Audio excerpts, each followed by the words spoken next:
y con la opinión. Van 4 días después del fraude cometido por el régimen de Nicolás Maduro en las elecciones presidenciales en Venezuela, sin que haya definiciones, sin que haya consenso en la comunidad internacional sobre cuál es la medida que se debe de adoptar para buscar presión internacional que lleve al régimen de Nicolás Maduro, hoy cooptado por los militares, para reconocer los resultados y dar un paso al costado en el poder en Venezuela.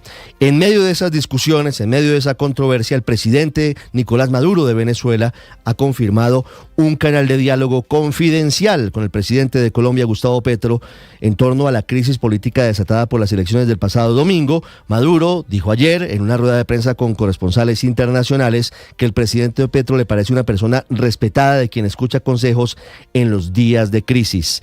El presidente Petro recibió esta llamada mientras estaba en Piedecuesta, Santander. En la Casa de Nariño aseguran que esta llamada fue para despejar las graves dudas que tiene Colombia sobre el resultado que entregó el Consejo Nacional Electoral de Venezuela, también para pedir transparencia y para pedir un diálogo entre el gobierno y la oposición. A propósito, el Consejo Nacional Electoral de Venezuela ha citado hoy a las 10 de la mañana, hora de Caracas, 9 hora de Colombia, la entrega del segundo boletín. Prácticamente tendría el 100% de los votos, la votación definitiva de lo que pasó en las elecciones del domingo pasado. Lo que está en juego, y aquí está el siguiente paso, y es la decisión de Colombia, que ha generado mucha controversia, de abstenerse de votar favorablemente un proyecto de resolución de la Organización de Estados Americanos que pretendía exigirle al régimen de Nicolás Maduro la presentación completa de las actas de los resultados desagregados por ciudad, por municipio, por puesto de votación de las elecciones del pasado domingo. Y es que aparentemente, y esto lo dicen fuentes de la Cancillería en Colombia, hay conversaciones confidenciales de varios países de América Latina, entre ellos Colombia, Brasil, México y Estados Unidos, con el régimen de Nicolás Maduro, intentando buscarle una salida a la situación. Sin embargo, lo que quedó claro es que Colombia fue uno de los 11 países que se abstuvo de votar esa resolución de la OEA que pretendía poner mayor presión al régimen para que publicara las actas electorales. Anoche no prosperó esa resolución, le faltó un solo voto. Ante la OEA, el embajador de Colombia, Luis Ernesto Vargas, dijo que esa organización y esa resolución era básicamente un canto a la bandera. Y es cierto, Colombia justifica que Venezuela no hace parte de la Organización de Estados Americanos desde 2019, pero desconoce que una resolución sí pondría a los países del continente a tomar una postura unánime frente al fraude electoral de los venezolanos. Hay una claridad importante, es que a pesar de que Colombia no votó esta resolución, sí dijo que no reconocerá la victoria de Nicolás Maduro hasta tanto haya evidencia de transparencia en los resultados. Esa es la polémica del día. Que Colombia no haya votado la resolución de la OEA ha generado pronunciamientos incluso del expresidente Juan Manuel Santos, para quien esa postura del país es una vergüenza. Nicolás Maduro anoche arremetió contra los expresidentes Uribe, Duque y Santos. Incluso llegó a decir que el expresidente Santos había intentado asesinarlo.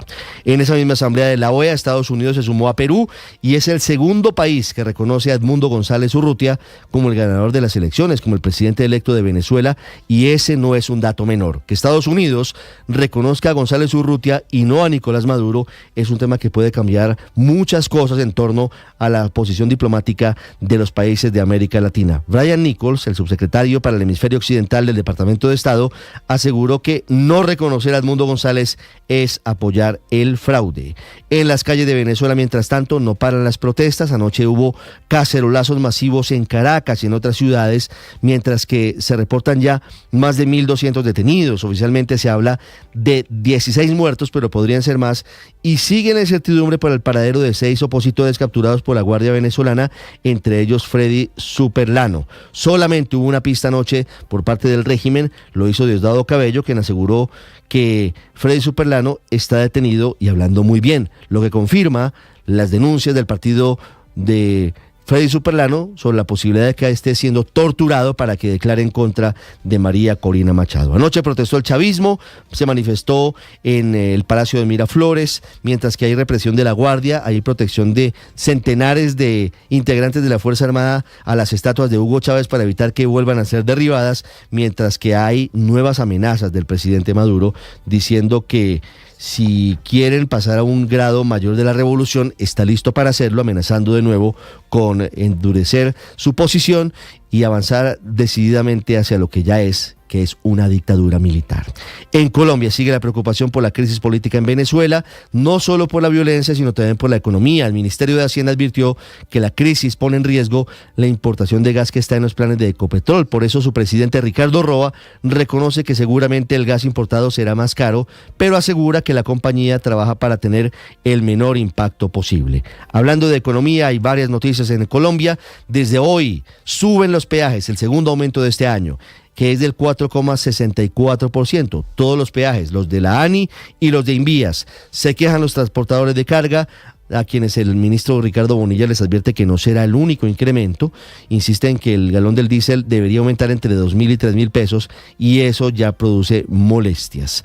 Otra noticia de la economía tiene que ver con el aumento del desempleo en nuestro país. Según el DANE, en junio la tasa de desocupación fue de 10,3%, un punto porcentual más que el año pasado. Sin embargo, se mantiene el mismo rango el mes de junio frente al mes de mayo. Todo esto además se suma a un recorte de 50 puntos básicos en las tasas de interés del Banco de la República, que han quedado en 10,7%, una reducción que el emisor justifica por el buen comportamiento de la economía en el país. Y ya les vamos a explicar en qué consiste el pico y placa los sábados en Bogotá antes de puente festivo. Un poquito enredada la decisión, pero vamos a intentar explicarlo, cuyo piloto empieza el próximo sábado 17 de agosto en la capital del país. Vamos a ir en segundos a Oriente Medio. También hay una gran tensión por cuenta de lo que pareciera ser una inminente guerra a gran escala por las actuaciones militares de Israel, que en los últimos días ha ejecutado a los líderes de Hamas, al líder político Haniyeh en Teherán en las últimas horas y al líder militar en el mes de junio. Y vamos a hablar de los Juegos Olímpicos, por supuesto. Juan Camilo, buenos días. Ya peleó en esta madrugada la boxeadora Ingrid Valencia y le fue muy bien, avanzó a cuartos de final. Sí, señor Ricardo, feliz día para usted y para todos. Venció a la australiana Monique Surashi 5-0, decisión unánime. Fue un combate en el cual ella estuvo arriba siempre, de principio a fin, y ya clasificó a cuartos de final, asegura diploma olímpico y la veremos el sábado 9:34 de la mañana. Aún no se conoce el rival. 6-8 minutos. Hoy es una jornada muy importante para los colombianos en los Juegos Olímpicos. 9 compatriotas van a competir el día de hoy, entre ellos la hormiga atómica, Mariana Pajón, en la tarde de hoy. 6-8 minutos. Hoy es Día Nacional del Raizal, por la emancipación del pueblo raizal del archipiélago de San Andrés, Providencia y Santa Catalina, y hoy cumple 48 años el expresidente Iván Duque Márquez. 6-8 minutos, muchas gracias por estar con nosotros. Vamos como siempre a continuación con lo más importante, en el resumen, en Voces y Sonidos, en Mañanas Blue. Colombia se abstiene, presidente. Ante el Pleno de la OEA en Washington, Colombia se abstuvo de votar la resolución que pedía la publicación de las actas con los resultados de las elecciones en Venezuela. Luis Ernesto Vargas, embajador de Colombia ante la OEA, aseguró que no votaron porque Venezuela no estaba en la reunión. Sin embargo, insistió en que no reconocen a Nicolás Maduro como presidente de Venezuela. Este es un tema en el cual se demuestran los hechos y se dará el derecho. Esa es la razón por la cual Colombia todavía no ha dado reconocimiento a la manifestación que hizo el Consejo Electoral en Venezuela, hasta tanto se haga la demostración correspondiente. El subsecretario para el hemisferio occidental, Brian Nichols, en la sesión permanente del Consejo de la OEA, dice que es obvio y que la evidencia por parte de las actas reveladas por la oposición es irrefutable y que todo indica que Edmundo González le ganó a Nicolás Maduro. La razón para negarse a publicarlas es obvia. Con la evidencia irrefutable basada en las actas que todos pueden ver, queda claro que Edmundo González Urrutia derrotó a Nicolás Maduro por millones de votos. El ministro de Exteriores de Perú, Javier González Olaechea, arreció contra los países que se abstuvieron, calificando su postura como una traición a la Carta Democrática de la OEA. No nos creen a los políticos, no creen en la democracia, no creen en el sistema representativo, porque ven esto, justamente, ven 11 abstenciones, países que han suscrito la Carta Fundamental, el Pacto de Bogotá.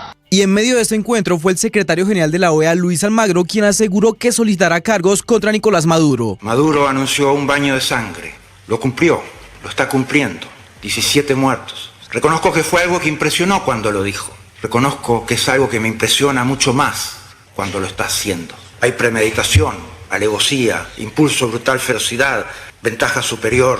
Es hora de la justicia.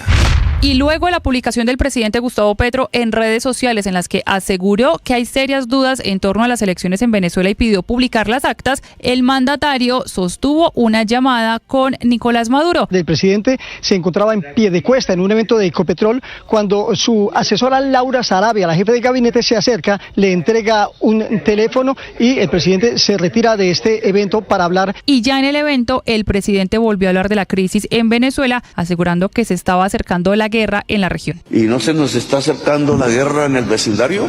¿Y no nos estamos dando cuenta? Y ya tenemos un lío político tan grande y tan difícil. Petro también pidió prudencia frente a la situación política de Venezuela y no pensar con la cabeza caliente. La región está desestabilizándose. Viene así de un rato para acá. Y por tanto debemos saber cuál es nuestro papel.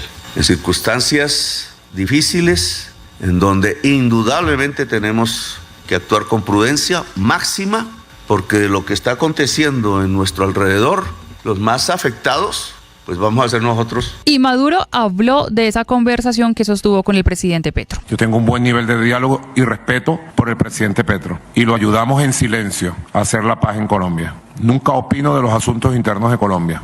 En esa intervención, Maduro arremetió otra vez contra María Corina Machado y Edmundo González, asegurando que deben ir a la cárcel y que no se pueden volver un Guaidó 2.0. Como ciudadano, te digo, esa gente tiene que estar bajo las rejas, detrás de las rejas. Y tiene que haber justicia en Venezuela. No puede haber un nuevo Leopoldo López o un Guaidó parte 2. Incluso acusó a la derecha internacional, incluyendo a 2 expresidentes colombianos, de estar detrás de las manifestaciones en contra del régimen venezolano. El que se mete con Venezuela se seca. A la internacional fascista, Elon Musk, Bolsonaro, Milei, Noboa, el represor asesino de Bukele, Vox, y los narcotraficantes, asesinos y sicarios de Colombia, Álvaro Uribe Vélez e Iván Duque.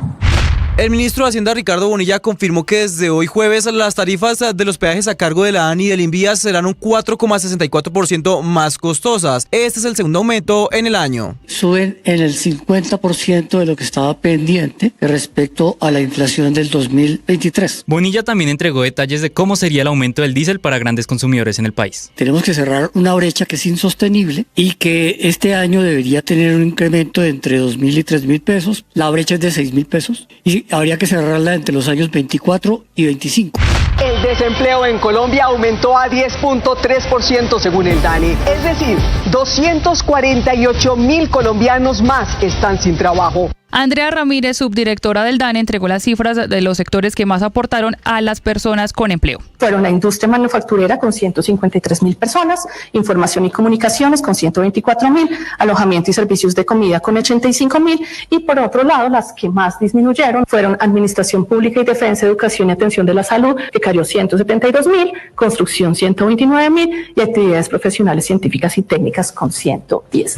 El Banco de la República hizo una sexta disminución consecutiva en la tasa de interés de referencia para la economía, disminuyendo hoy desde 11,25 hasta 10,75%. Leonardo Villar, gerente del Banco de la República. El equipo técnico prevé que los niveles de actividad económica continuarían recuperándose para alcanzar un crecimiento de 1.8% en 2024.